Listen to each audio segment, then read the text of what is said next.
چنانچہ نبی اسلام نے ارشاد فرمایا کہ وَاسْتَكْثِرُوا فِيهِ مِنْ 4 خصال، 4 اعمال اس مہینے میں زیادہ کرو، خصلتین ترضون بهما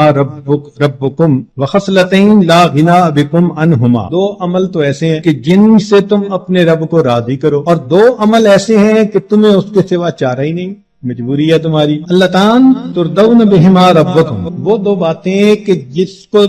ذریعے تم اپنے رب کو راضی کرو، فشہادت اللہ الہ الا اللہ وتستغفرون، یعنی کلمے کا ورد زیادہ کرنا، تحلیل زیادہ پڑھنا اور استغفار زیادہ پڑھنا، یہ 2 عمل اس مہینے میں خاص طور پر زیادہ کرنے کی ضرورت ہے۔ اور 2 چیزیں جس کی ہمیں ضرورت ہے، ایک اللہ رب العزت سے جنت مانگیں اور جہنم سے اللہ تعالیٰ سے پناہ مانگیں۔ اس مہینے میں یہ دعا مانگنی چاہیے، اللہم انی اسألک الجنہ واعوذ بک من النار، اے اللہ میں جنت کا سوال کرتا ہوں اور جہنم سے اے اللہ میں پناہ۔